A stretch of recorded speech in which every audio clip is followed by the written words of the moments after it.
In a dramatic and controversial move, President Donald Trump has announced sweeping new tariffs aimed at reshaping the landscape of global trade and bolstering American manufacturing. Speaking at the White House, Trump declared a 10% baseline tax on imports from all countries, while imposing significantly higher tariffs on nations running substantial trade surpluses with the United States. The decision, presented with strong rhetoric, threatens to upend decades of international trade policy, increasing tensions with key allies and economic partners while introducing the potential for inflationary pressures at home. This is In the Know News, bringing you the latest in finance, policy, and world affairs. Standing before reporters, Trump held up a chart outlining the staggering new tariff rates: 34% on imports from China, 20% on the European Union, 25% on South Korea, 24% on Japan, and 32% on Taiwan. Framing the move as a long overdue correction to an international system that he claims has systematically disadvantaged the U.S., Trump declared that the country had been looted, pillaged, raped, plundered by foreign nations engaging in what he characterized as unfair trade practices. His administration projects that these tariffs will generate hundreds of billions of dollars in annual revenue, funds that he argues will help revitalize American industry and return factory jobs to U.S. soil.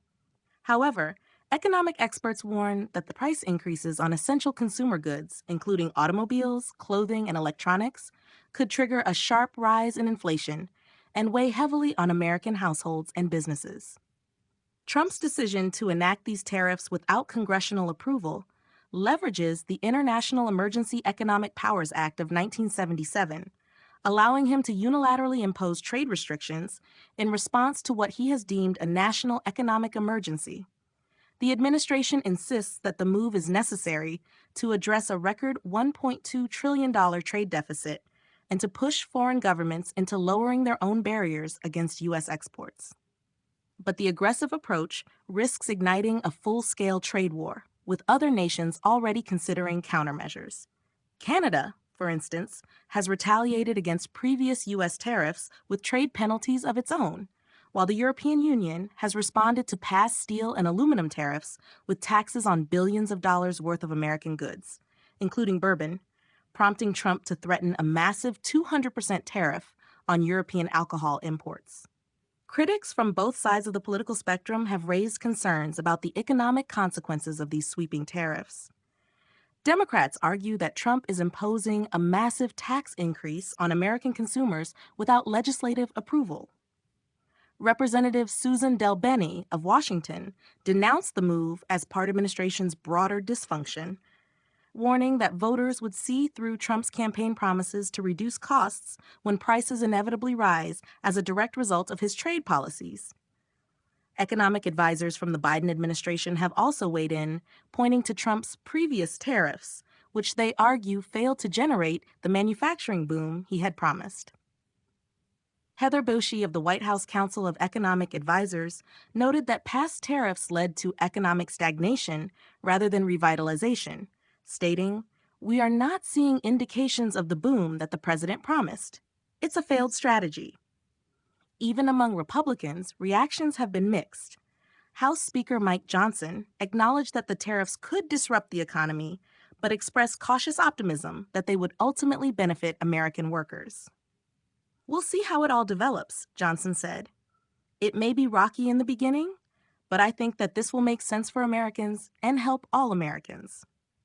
However, businesses and global financial institutions remain deeply uncertain about the long-term implications of Trump's strategy.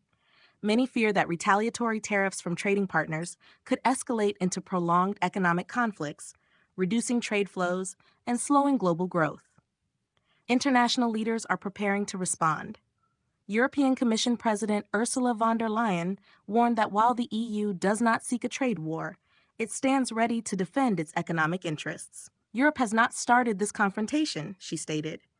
"We do not necessarily want to retaliate, but if it is necessary, we have a strong plan to retaliate, and we will use it."